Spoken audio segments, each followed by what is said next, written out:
Welcome to SpinUp 2020 and my presentation titled FPV from a camera drone user's perspective. Before we dive into the presentation, I wanted to take a minute to introduce myself. I'm Felix and I run the Quadcopterguide YouTube channel. On the channel, I help you get the most out of your drones or quadcopters and other filmmaking gear, and I also do a few in-depth reviews, so if you're into that kind of stuff, then be sure to check out the channel at some point. Also, I have to say I am super thankful to be presenting at SpinUp 2020 this year. Thanks, Kelly. I am honored to be presenting with the likes of Paul Nerkala, Nerk FPV. I'm a huge fan. Jason Schappert. I hope one of these days the stars will align. I would love to work with you and get my PPASEL one of these days. Today's presentation will cover the following. What is FPV? Why should you try FPV? And what makes FPV different than flying a camera drone like a Mavic, for example? And finally, what is the best way to get into it, and what do you need to do that? Let's get into it. What is FPV? FPV, of course, stands for first person view. It describes you piloting a remote-controlled aircraft, boat, car, or in our case, a drone or quadcopter from the ground, and you see exactly what the drone sees in the air. It's kind of similar to flying a camera drone like a Mavic, but instead of getting the live feed on a smartphone or tablet, you get it in the FPV goggles. And that's kind of where the similarities stop, really. Why should you try FPV? Well, for one, it is a totally immersive experience. You really do feel like you're in the cockpit on board of whatever aircraft you're flying. Also, let's face it, you can get shots like this.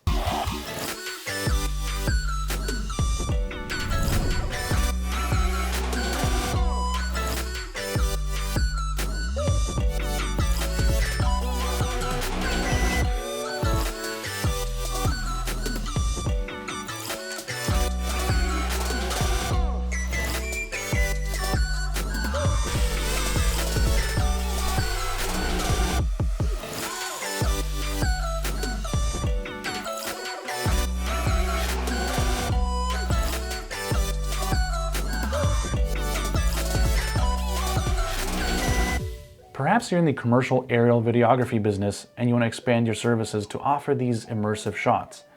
Set yourself up to stand out from your competition. How is FPV different than flying a normal camera drone? For one, maneuverability. FPV allows you to fly very precise and in a more agile type of way. A Mavic, for example, of course, can fly in a 3D space, but you're kind of limited to the flight attitude of the aircraft. With FPV, there's literally no bounds of what you can do. If you want to, you can fly like this. If you want to, you can fly like this. You can just do whatever you want. The only way you can get a Mavic to do this is if it's flying out of a tree after you've crashed into it. Number two, performance. Just take a look at the size of the Mavic 2 Pro motor here. The Mavic 2 Pro is the standard when it comes to camera drones. Now take a look at the motors on my 7-inch FPV quadcopter. The larger motors help make the quad more agile and of course just plain faster. The Mavic 2 Pro tops out in sport mode at 72 kilometers an hour. The 7-inch FPV quad which I built, I've flown at over 120 kilometers an hour. It's just crazy high performance, that machine. Speaking of high performance, the battery life on a Mavic 2 gets us, 23 to 26 minutes of flight time? On the 7-inch FPV quad with this big old battery, I get around 7 to 10 minutes. Of course, you can go and build your own batteries out of lithium-ion cells to get longer flight times, but that's an advanced topic for another day. I started with pure electric-based propulsion RC models around 15 years ago, and with the technology today, crazy things are possible. It's a great time to be in the hobby. Number three, latency. FPV quads are known for their low latency between what the camera sees in the air to the time it takes to show you that exact image in the goggles. For example, a Phantom 3 or 4 has a latency of around 220 milliseconds. That means it takes 0.22 seconds for whatever the Phantom sees in the air to show up on your smartphone. Now with the Mavics, DJI has gotten this down to around 160 milliseconds. For FPV, you need even better latency. You're flying close to objects, you just need that instant feedback. Now we could argue analog versus digital here, but the DJI digital FPV system, for example, has a latency of around 28 milliseconds. That is 0.028 seconds. Now, if we compare that to the Phantom was 0.22 seconds.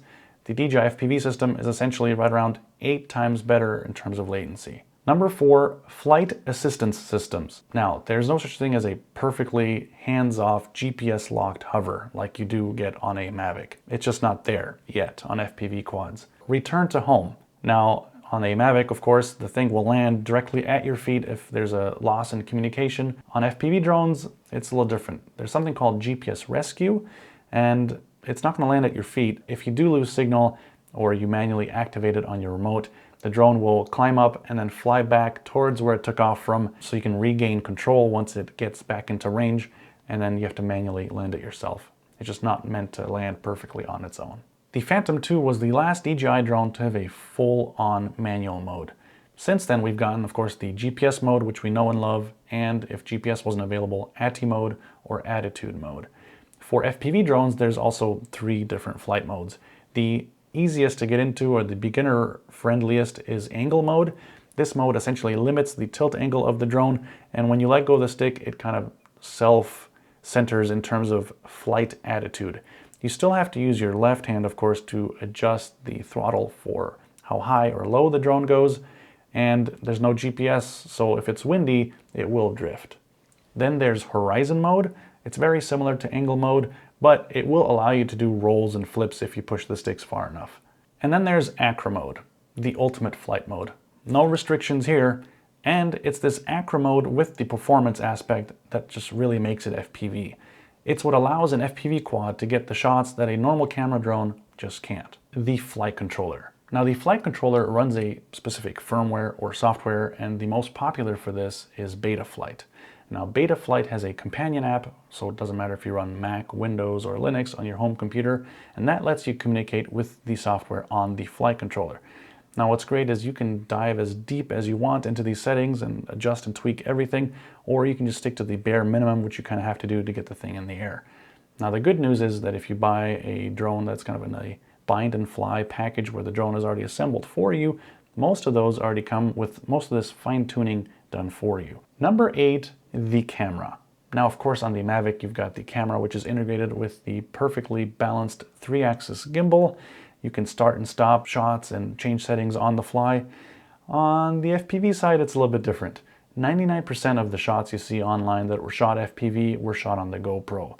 So you put the GoPro on the drone, you start recording before takeoff, and it just kind of records the whole way. It's a little bit different, and if you're worried about stabilization, don't worry. There's software out there like RealSteady, which helps you stabilize your GoPro footage after the fact. So you're intrigued. Now, what do you need to get started in FPV? Now, as I mentioned, FPV flying is quite a bit more involved and just a little bit different than flying a camera drone. So I highly recommend, and very strongly recommend, that you start with an FPV simulator. These are great because you can hook up most remotes that you will be using to fly an FPV drone, and you can get that important stick time and try out all the different things on the simulator. So when you do crash, you're not breaking parts and just in the end costing more money. Once you're comfortable flying acro mode in the simulator and you're not crashing very often or at all, it's time to start thinking about your FPV quadcopter, which you want to purchase and fly outside. You have to decide analog or digital. Now, I must say, for analog, there are ready-to-fly sets which are quite affordable, so you can try FPV outside on your own and see if it's something for you. But later, when you upgrade to higher performance drones, you're going to replace pretty much everything. But it's a great way to see if FPV is for you. So there's different size classes of FPV drones, of course. You've got the tiny whoops, which are great for flying indoors. Let's say the weather's crappy and you're in the rainy season. Those are kind of fun to fly indoors. There's the 2.5 or 3-inch size, and this one here, for example, is DJI FPV compatible with the full-sized air unit on board. And this is just more compact, takes less space to fly than a standard 5-inch FPV drone. Also, this comes in at under 250 grams. This makes it easier to fly in many countries around the world. Then there's the SpinUp class. That kind of looks like this. You can see that the propellers are in these ducts, and this one has foam bumpers on the outside, so if you were to bump into something, you most likely would just bounce right off. This allows you to get very interesting shots as well. Then you've got your typical 5-inch quad, and that's kind of your standard outdoor GoPro carrying quadcopter. They go larger, 6, 7, 9-inch. This here is a 7-inch. It just is a little bit larger and can carry a little bit more gear. Now, bigger than that, you're starting it into the X class size. You can add more motors for more lift, add bigger cameras. The sky is the limit here. When it's time to build or buy your first high-performance FPV drone, I highly recommend you check out the digital DJI FPV system. DJI FPV came out roughly a year ago, and it improved on the analog technology just a ton. There's just no comparison in my opinion.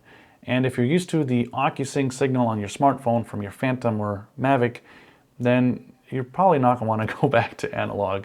Check out DJI FPV.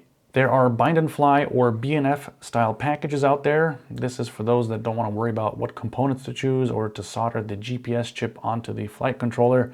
But just know that if you do build it yourself, you are better equipped to fix anything in case you do have to. Imagine if that one dive through the trees just doesn't go according to plan. As you can see, there are many different ways to get into the hobby. I do recommend the simulator route, and after that, if you're still unsure, you can try out those analog ready-to-fly packages. With a little bit of an investment, you can see if it's for you. If you're dead set on getting into FPV and you know, hey, this is something I'm into, I'm kind of a nerd at heart like me, then go ahead and go bigger. You can get your 2.5, 3-inch, 5-inch or larger drone. Just know the smaller they are, the less space they need to fly, and also they just tend to be a little bit quieter. Now look, I'm not saying that camera drones are irrelevant from now on for me. I do love my Mavic 2 Pro and all my other DJI camera drones, and I do fly them often.